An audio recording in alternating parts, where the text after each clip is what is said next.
Beberapa orang mengaku memiliki cerita horor di stasiun Tugu Jogja.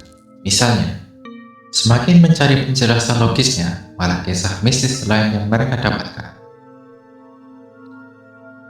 Halo kawan-kawan semua, jumpa lagi dengan saya Riko di channel Selayang Pandang, dan kali ini saya akan membawakan sebuah cerita horor dari Jogja yang judulnya Cerita Horor di Stasiun Tugu Jogja.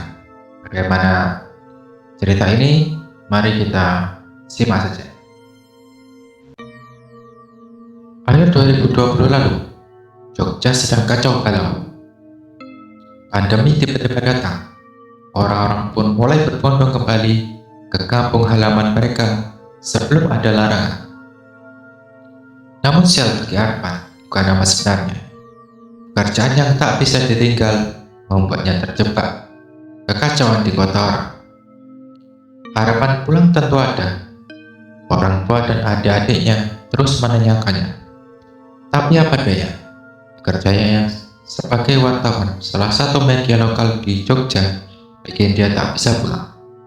Rawan ambulans, jerit kekacauan, dan angka-angka kasus yang terus alami kenaikan adalah sumber nafkah yang tak bisa dilewatkan. Barulah di penghujung tahun, momen itu tiba. Kantor memberinya kabar, tapi sekaligus bahagia. Kabar pertama yang buruk baginya, dia harus dirumahkan. Karena kantor hendak melakukan efisiensi karyawan, dia dibebas tugaskan tanpa bayaran sampai waktu yang tak ditentukan. Kabar baiknya, Arpan punya kesempatan pulang. Setidaknya di situasi yang makin tak karuan, dia bisa berkumpul bersama keluarga. Apalagi situasi Jogja sudah sangat mencekam. Mungkin awal Desember 2020, aku mutusin buat pulang ke Jawa Barat. Kantor ngurus segala keperluan, termasuk rapid test dan segala macamnya. Jelas Arpan menceritakan pengalamannya 4 tahun lalu itu. Beda dengan hari-hari biasa yang ramai, malam itu stasiun Tugu sepi nyenyet. Pembatasan aktivitas dan pemangkasan jam operasional beberapa kereta bikin lalu lalang manusia tak kelihatan di sana. Sejauh mata memandang, Arpan akan menghitung cuma ada 3 calon penumpang bermasker yang duduk saling berjauhan, serta beberapa petugas yang berkeliling, lengkap dengan face shield yang melindungi muka. Waktu baru menunjukkan pukul 22, keretanya tiba sekitar 2 jam lagi. Namun malam itu, Arpan merasa ada yang ganjil. Perasaan tak biasa menghampirinya. Bagaimana tidak? Stasiun Tugu Jogja yang biasanya ramai oleh manusia, malam itu nyaris tak ada suara. Aku lagi bayangin sebuah distopia. Benar-benar itu mirip hari menjelang kiamat gitu loh. Auranya beda kan, yang bikin aku nggak tahu tuh kenapa. Pengen nangis saja sih, jelasnya. Perasaannya kian tak menentu. Arpan mengaku bukan orang alim, tapi malam itu bibirnya berkali-kali menyebut nama Tuhannya. Bayangin aja, kamu lagi di ruang kosong, gak ada siapa-siapa dan gak tahu mau ngapain. Nah, itu yang aku rasain. Aku gelisah bukan karena takut atau apa ya, tapi lebih ke perasaan yang kosong aja. Malam semakin larut, kedua matanya juga mulai diserang kantuk. Arpan pun memutuskan untuk cuci muka di wastafel dan rebahan di musola stasiun Tugu, sekaligus melepas rasa lelah di badannya. Masih 1,5 jam, gak ada salahnya rebahan bentar sambil YouTubean, kata Arpan.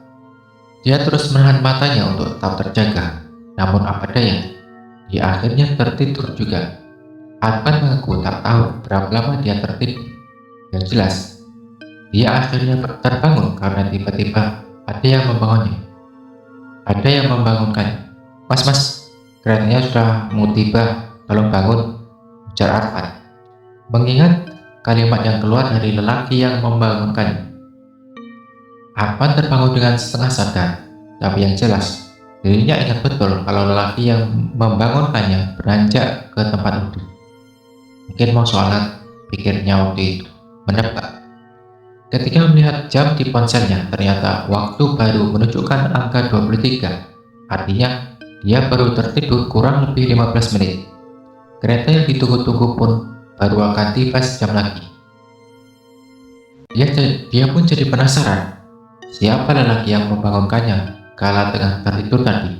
Di satu sisi, dia berterima kasih karena tak tidur terlalu lama.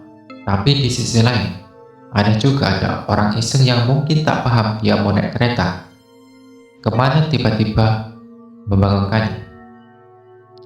Karena masih terdengar suara kerannya, Arpan pun menunggu. Tapi lelaki tadi tak kunjung menunjukkan batang hidungnya. 10 menit, 15 menit, sampai setengah jam menunggu tak ada orang muncul. Sebelum beranjak ke peron keberangkatannya, dengan sisa rasa penasarannya, Arpan berjalan ke kamar mandi. Hasilnya, semua pintu terbuka. Di tempat wudhu pun kering kerontang, menunjukkan tak ada orang yang sempat menyalakan airnya. Waktu itu dadaku langsung deg rasanya. Setelah keretanya datang, Arpan meninggalkan stasiun Tugu Jogja dengan sisa-sisa pertanyaan. Siapa lelaki yang membangunkannya tadi? Cerita ini terus dia simpan, bahkan setelah 2 tahun bertahan dari serangan COVID-19 dan memutuskan kembali ke Jogja. Dia baru berani menceritakan kisah ini ke teman-temannya. Dia berharap menemukan penjelasan untuk yang masuk akal atas kejadian ganjil di malam 2 tahun lalu. Namun sayangnya apa yang dia dapat? Ya, cerita horor lain yang malah lebih tak masuk akal. Ketika aku cerita ke teman-teman, mereka malah cerita juga pernah ngalamin itu di stasiun Tugu Jogja.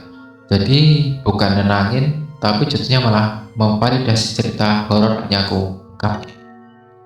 Arpan mengingat ada salah satu temannya yang pernah melihat orang menari di depan pintu masuk pada malam hari. Temannya mengira memang itu semacam pengamen atau penari selamat datang. Tapi begitu dia bercerita ke temannya yang lain, tak ada yang melihat penari itu. Atau ada juga teman yang melihat sosok perempuan tua ikut dalam sebuah rombongan. Anehnya, ketika rombongan itu masuk kereta, perempuan itu hanya diam dan melambaikan tangan saat kereta melaju. Beberapa saat kemudian ia menghilang. Oke kan? Banyak aku nemu penjelasan logisnya, malah cerita mereka makin gak logis.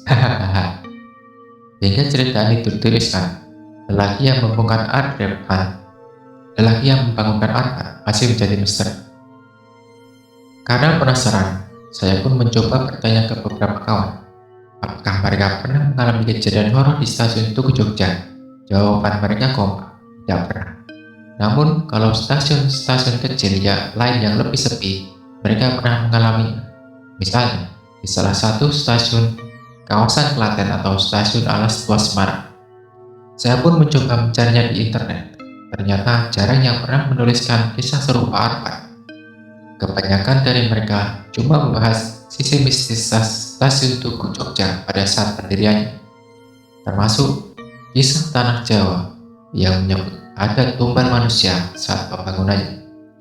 Benar atau tidak dalam catatan historis, jujur saya belum menemukannya.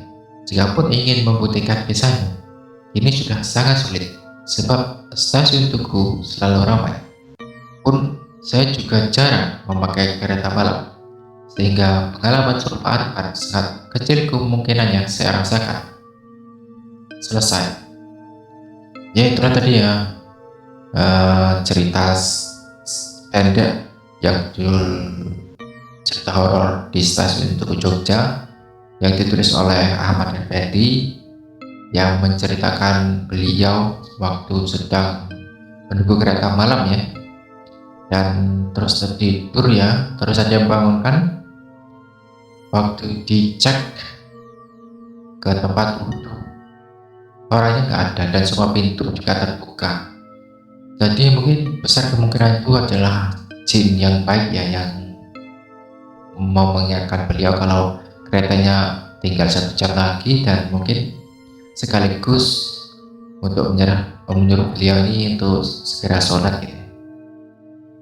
Ya itu saja cerita singkat untuk kali ini. Terima kasih banyak telah mendengarkan. Saya menyadari banyak kekurangan banyak kekurangan saat pembacaan karena jujur saja saya masih grogi saat membacakannya. Saran yang membangun sangat saya terima dan saya berterima kasih untuk itu. Cukup sekian dulu kali ini. Jumpa lagi lain waktu dengan saya Mr. Rico di channel Selang Pandang. Salam horor.